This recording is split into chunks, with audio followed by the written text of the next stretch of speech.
Yes, ladies and gentlemen, boys and girls, children of all ages, streetlight crusaders, video gamers, entertainers, music makers, and especially the telemarketers who may or may not call during this show. It's that time again, just like Yakko, Wacko, and Dot, for another episode of A Work in Progress. I am your host on the East Coast, DJ Smokey, and yeah, the episode name is appropriate for today, folks, because it is officially the calm before the storm. And for those who don't know what I'm talking about, well, every single time this time of the year, we usually go all out for all of our episodes. If we don't do it already, this part of the year is the most frantic. And the show that we have right now is basically the calm before the storm. And a lot of people out there, and I think one person, I can't remember his name, it has a whole bunch of numbers in it with a very confusing title in front of it, so sorry we got your name wrong, actually asked us a question: why in the world, for all of these episodes of A Work in Progress, does all of the titles sound like sequels or chapters for Max Payne? And to answer that question, because I was a big fan of Max Payne. And not to mention, I still need to do a video game review for Max Payne 3 for the Indie Radio Arcade, but I still need to tackle Max Payne 2, The Fall of Max Payne. See, it's times like these that makes me wish I had a DeLorean or a way back machine or that special phone booth from Doctor Who, even though I've never seen an episode of Doctor Who, to actually go back in time and convince myself and my sister to pick up that game when I saw it in GameStop when they actually sold PlayStation 2 games a part of GameStop. I don't think they sell them anymore. I've heard rumors, they sell them, but I don't believe them. And yeah, gonna have to call Ripley's on that one. And that's one game sequel by next year I want to try to tackle. And besides that one, the whole entire Just Cause series. From Just Cause 3 to now Just Cause 4 that released. And I completely forgot to actually talk about that because I think, and a couple of you out there who want to correct me if I'm wrong, Just Cause is starting to become the new, I guess, Mercenaries, since they haven't produced the Mercenaries in years, and I don't think they will, even though I would really love to see a Mercenaries game for 2019. Because how cool was that game for anybody who played it? Like, you get a chance to destroy everything around you. It's basically a sandbox mode with a couple of missions here and there sprinkled around, but I think they lost the formula for that game by the second game they had. Because they had an online mode, but the online mode unfortunately didn't work so well. They had you jump through hoops and everything else to try to get the rockets and missiles that you wanted. And I think they even got rid of a couple of the classic cars, which was a crying shame. But nevertheless, still a fun game. Wish the online mode was still on, but I think it was a part of the whole GameSoft or GameNet.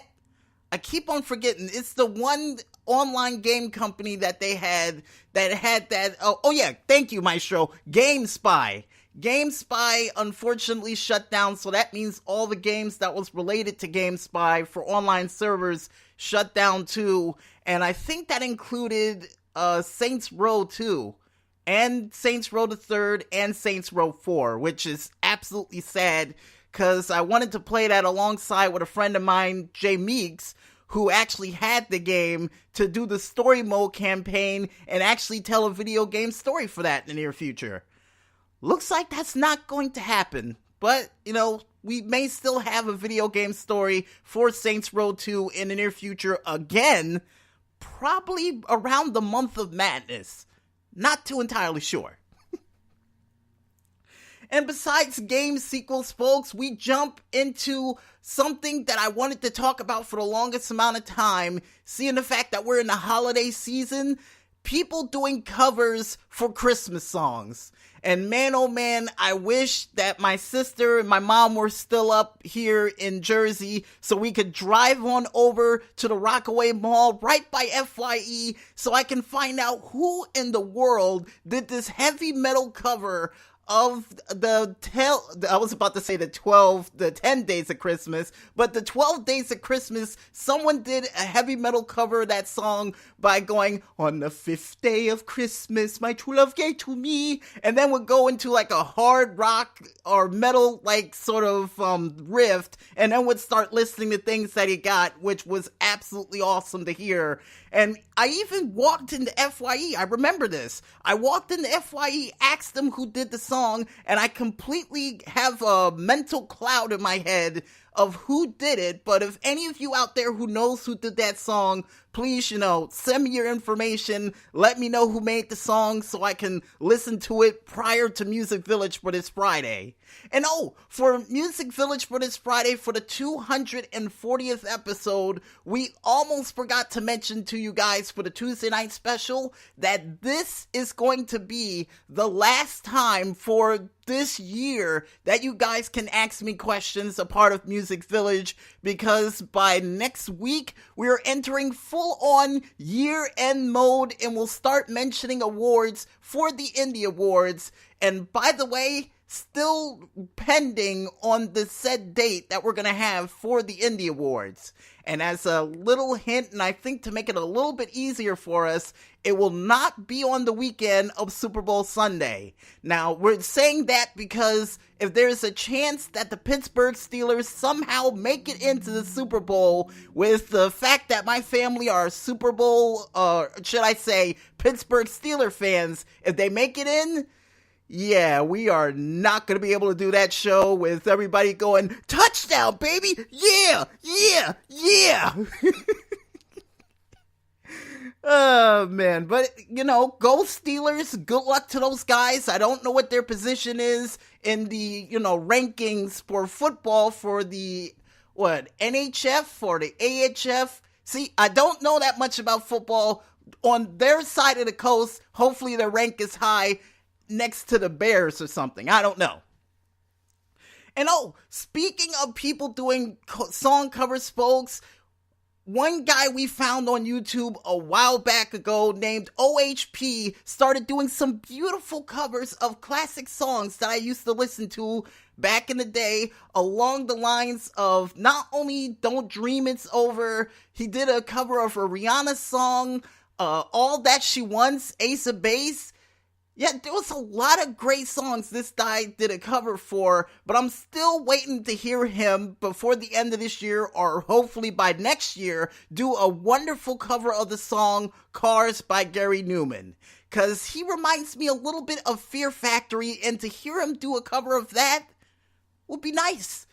Just on an old school car, rocking out to the cover of Cars. And I almost forgot, he did a cover of Africa before the end of the summer too, which was another great thing that he did. And yeah, another band we found online that does covers as well was a band called Our Last Night, who did covers of not only classic Nickelodeon songs or theme songs, including one for Jimmy Neutron, I think Rugrats, Doug, and a couple of other classic Nicktoons in there in between, but also did a cover of Who Let the Dogs Out with Baha Men themselves, their most recent cover that they released, and it was pretty good. To turn Baha Men's song into a heavy metal cover with them on the track, man, times are a-changin', folks. They definitely are. And one other thing we forgot to mention, folks, is that the one other cover we forgot to talk about is we found somebody who did a rock cover of Kiss from a Rose, and they were called Wake Me. And it's a pretty good cover, too. And I think another band that did a cover of it was, I can't remember their name offhand, but they did a theme song for WWE for their pay-per-view Hell in a Cell, I think back in 2015. I could be wrong with that year, but yeah, they also did a cover of the song, oh yeah, Atomic Smash. Thank you, Maestro. See, this is the reason why we have Maestro here. Not only to help us with these references, but also to ring that bell when the time is up for the show, when we go a little bit too deep into the ether, almost sort of like Inception. Yes, like we say on this show, when we go a little bit too far in, we gotta be pulled out because, you know, if we go too far and all of a sudden the time runs out and then bang, we end up getting cut off. So, thank you once again, Maestro. And at this point right now, folks, we are going to go ahead and check out the tournament that is currently taking place in Phantasy Star Online Bluebirds and the updated brackets that they have so far. So, the person who's going on to the semifinals for December 22nd listed so far on the tournament page is Phoebe. Now, for some strange reason, I'm thinking of the girl from Hey Arnold, but I got a feeling that has nothing to do with the name of the character. And for the other December 19th matchups, you have Duja 1001 going up against Luca P, and Arxrayer X going up against Star-Lord, and I think that the other character ended up winning during this match, going on to the finals, but they've yet to post it.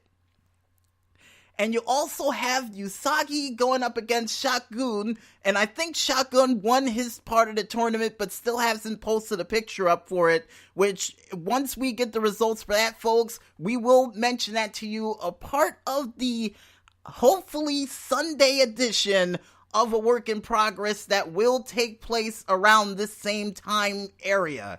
And oh, we almost forgot to mention, and something about the show that we completely forgot to do, is that we noticed that there was double copies of the show being posted out there on Facebook, Twitter, YouTube, and everywhere else that we mention it. And we realized that the kind folks over at Spreaker told me that you can automatically send out when this show's gonna go live or when it's available for the said sites. So it saves me a little bit of a headache. Even though I like to write funny messages before we release these shows, and before anybody out there who thought I was some form of robot writing all those messages all the time, nope.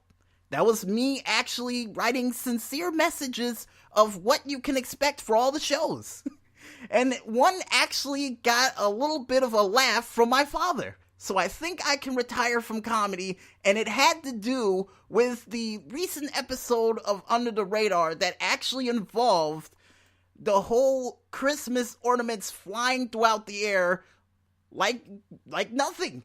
And by the way, the wind has finally calmed down, the Frosty the Snowman ornament is back in place, and everything's okay. So, Frosty's doing alright, he's been picked up from Mars Plains, and he should be on the rooftop of that house throughout the rest of this winter solstice. Up until Thursday, when the rainstorm of rainstorms hit, and then he'll have to be deflated and put inside again, just in case before the storms hit. And besides all that, folks, speaking of well-detailed messages, for those out there with belated birthdays that said, oh, why didn't you say anything for my birthday or happy birthday like that? Well, don't worry, folks. We realized that your birthday's passed, and we were trying to come up with a sincere message tailored to you to actually write on your walls or to tell you on a phone or anything like that for happy birthday, because we never truly believe of just saying happy birthday to somebody. We think it's just plain, and we like to put a little bit of thought for you getting 1 year older, 1 year wiser, or reaching a certain milestone in your life and want you to grab that metaphorical or imaginary brass ring. So to the following people, happy birthday and good luck in the future of trying to chase your dreams. DJ Exodus, aka Christopher Prebos, Stefan Napoleon, personal friend of mine and a guy who actively played Tekken back in the day and even had a chance to play Tekken 3. And also had a chance to play with Lee, who was, I think, the counteract of Law. and told me that he had a cool finisher where he shoots somebody 3 times, then throws the gun at him and catches it. So that makes him Jackie Chan to the, I guess, Bruce Lee of Law. Yeah, because Bruce Lee, or should I say Law, is Bruce Lee. So I guess Lee is Jackie Chan. And that's the best way to describe them. And besides them, also former WWE/ECW/television champion of ECW as well, along with a couple of other accolades that we're forgetting, Rob Van Dam, Mr. Monday Night. Happy birthday to you as well, man. And I'm hoping in the near future with this show that I can somehow get you and Jean-Claude Van Damme in the same room together. Yes, that's my ultimate goal in the near future for this show, to get the both of you in the same room together and just, chat it out about your kung fu kicks and different techniques you use before you go on set or before you go out to wrestle. And just thinking about this right now, what would it be like if Jean-Claude Van Damme stepped inside of a wrestling ring? It would be very interesting. I mean, I thought he was going to fight Dave Bautista during the Kickboxer Vengeance movie, but he was just in there for a trainer, and it was still a great movie. And I recommend any of you out there go out there and see it. And whatever sort of Dave Bautista action movie he's got coming down the tubes, which one I'm going to try to watch for a makeshift 3MR for the Indie Radio Arcade, is the one where he was a hospital attendant. I keep forgetting what it's called, but once I find out the name of that movie, we're putting it on the list. And speaking of wrestlers who are movie stars in their own rights, the former King of the Ring, 3-time Royal Rumble winner, and all-around great guy, and a man who stunned Vince McMahon on more times than not, Stone Cold Steve Austin, happy birthday to you, and may you drink many more Steve Weisers in the near future, and stun Mr. McMahon or the entire McMahon family like you did one night again. Because I even remembered back when I was in school with my social studies teacher, Mr. Jordan, which he was a wrestling fan just like me. We talked about the night when Stone Cold Steve Austin stunned the entire McMahon family, saying, 1 stunner, 2 stunner, booyah, and just laughed about it. Man, if I had found more teachers like him when I was in school, we would have had a fun, even more fun time when I was in school. I mean, I had fun when I was in school, don't get me wrong, but it would have been just a little bit better to say, hey, you see what happened on Monday Night Raw? And then he'd go back and say, yeah, I remember seeing that, and just right before class start, just back and forth of our favorite moments on Raw and WrestleMania and what have you. And another thing we almost forgot to mention for this show for this week, folks, for you fans of the late, great Chris Farley, he is currently celebrating, I do believe, 13 years since his, 21 years since his untimely death, and today he would be, 33 years old? I don't think that's right. I think it would have been older than that. I think it would have been at least, 54? Yeah. And my favorite Chris Farley movie to date has to be Tommy Boy.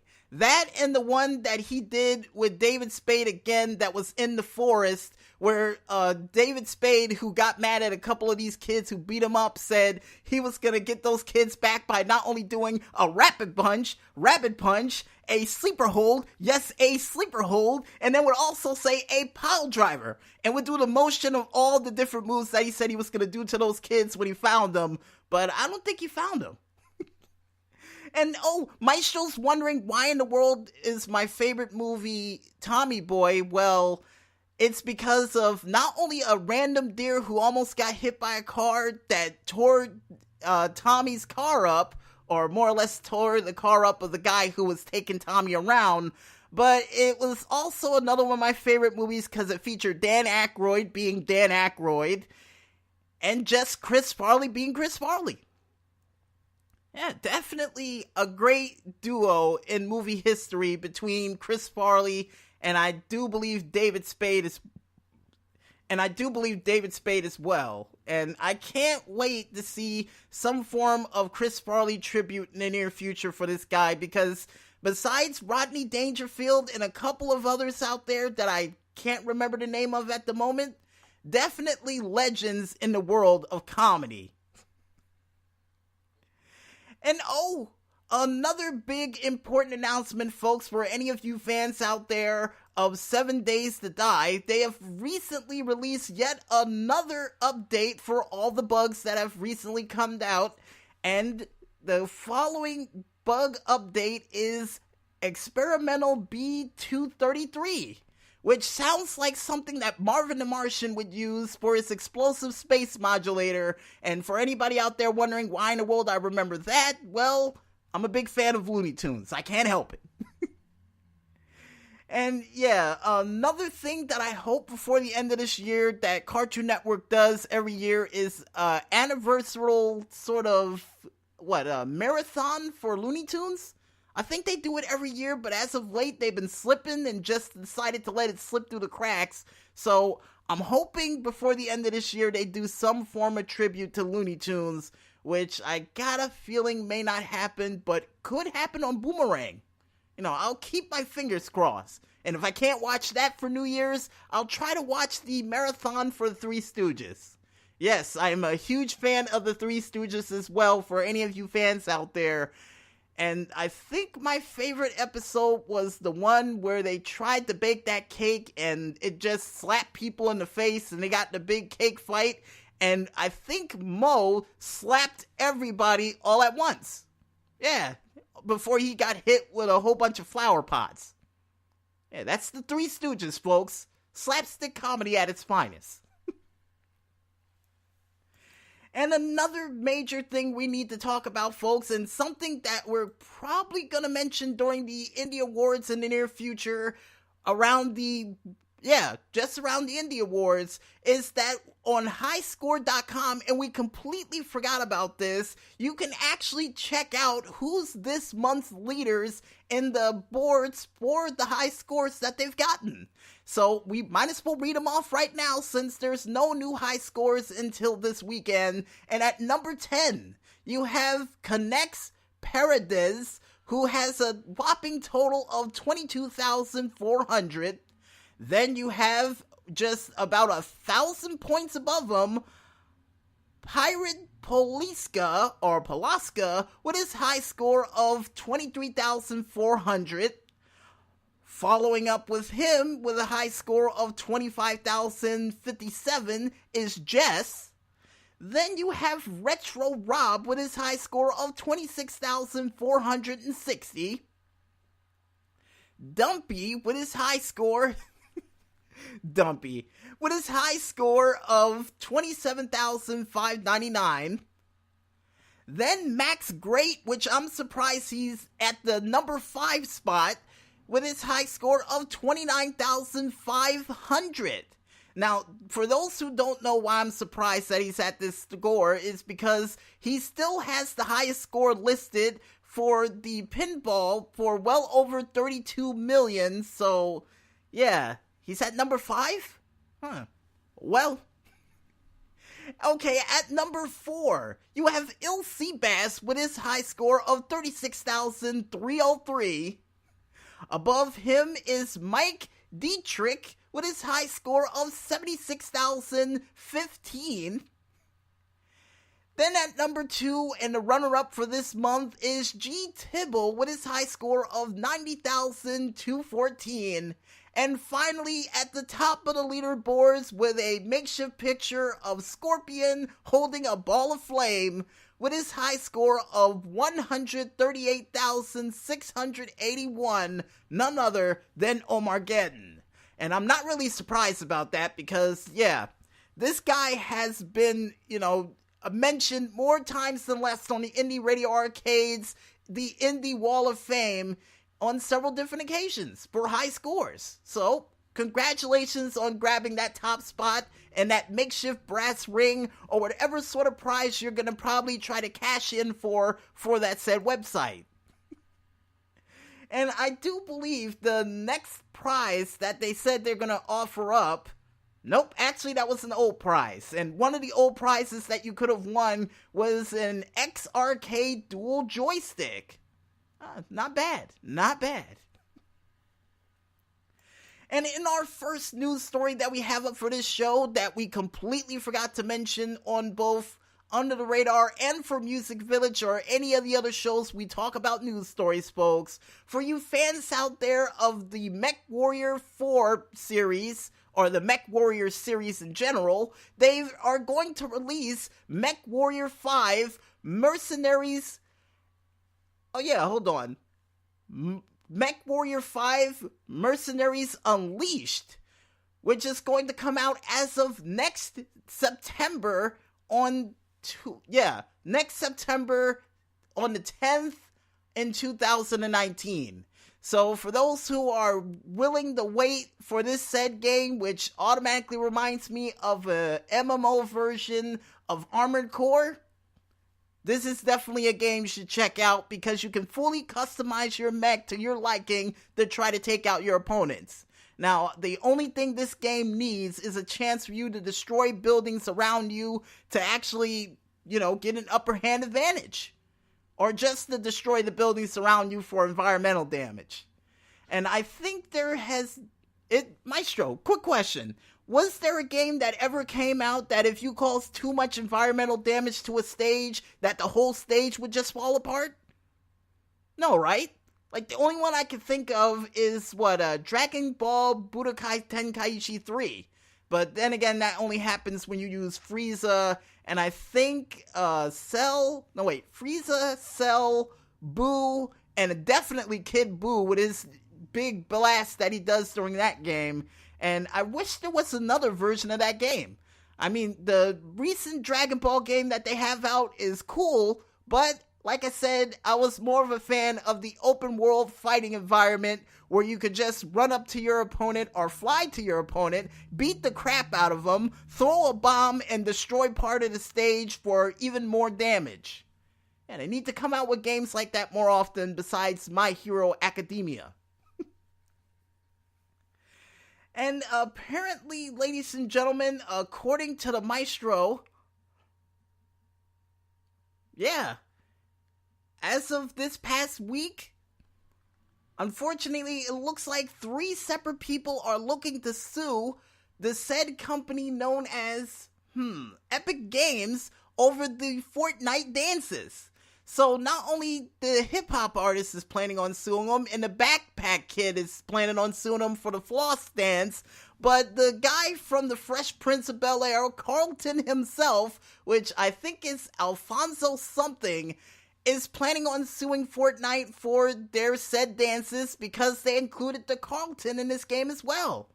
Man, a lot of people willing to sue this said company for dances that was in the game. So I got a feeling by New Year's or by the next year, there's going to be a big bill for that said company for all the dances that they put in the game that they didn't get permission for. Yikes. Not a great way to start off the next year. Really not a great way to start off the next year at all.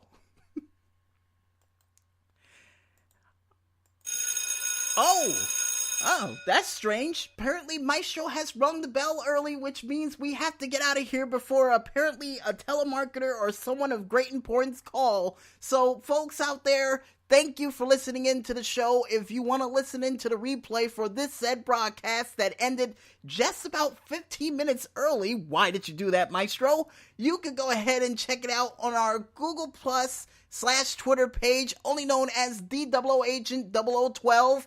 And you could check it out, a part of our other show, or should I say our other 3 or 4 websites, all named the same, along the lines of Spreaker, SoundCloud, our Facebook page, and even Tumblr pages known as Music Village Radio. And make sure you guys hand over some of the questions that you want to send in to me as well on those said websites we listed to be mentioned a part of the Ask the DJ during the 40th, I was about to say the 40-year anniversary of the show, but no, it's not 40-year anniversary. A part of the 240th episode of Music Village that's going to take place this Friday.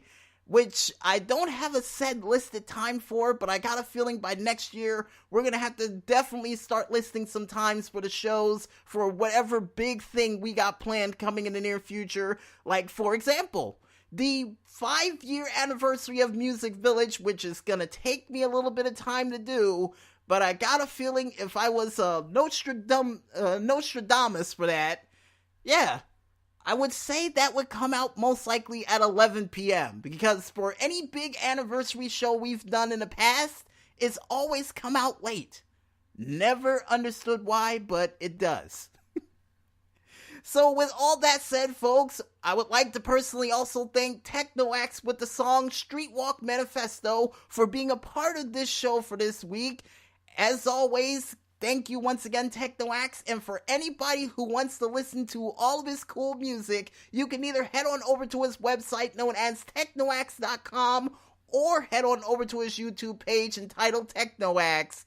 And yeah, you'll definitely have some cool tunes to listen to, and hopefully he's working on a Christmas song so he can be a part of the Christmas episode of the Tuesday Night Special by next week. And I guess what everybody thinks, guys out there and gals, you guys and gals know how I go out. I'm DJ Smokey on behalf of the maestro over there, just sitting there waving and holding up the bell at the same time saying, when there's smoke, there's fire. And to close us out as always, TeknoAxe once again with his song Streetwalk Manifesto. And until next time, folks, we're still trying to cipher through everything so we can bring you a work in progress. Till next time, folks, have a good afternoon.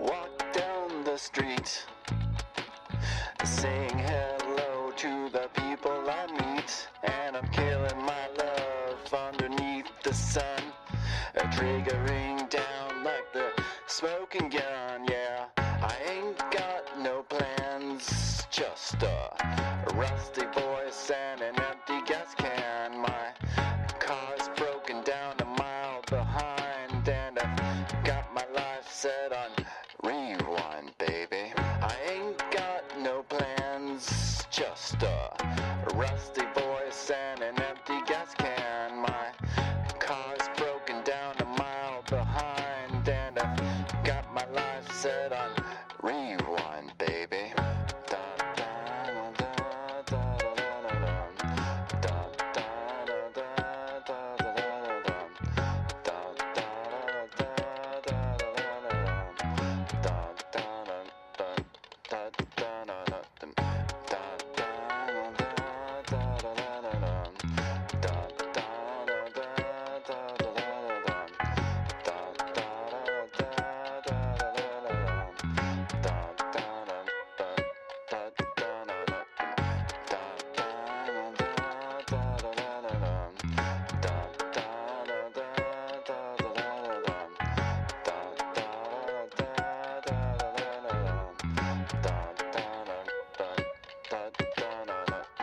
Walk down the street, saying hello to the people I meet, and I'm killing my love underneath the sun, triggering down like the smoking gun. Yeah, I ain't got no plans, just a rusty voice and an empty gas can. My car's broken down a mile behind, and I've got my life set on rewind, baby. I ain't got no plans, just a rusty voice and an empty gas can. My car's broken down a mile behind, and I've got my life set on rewind, baby. Da, da, da, da, da, da, da.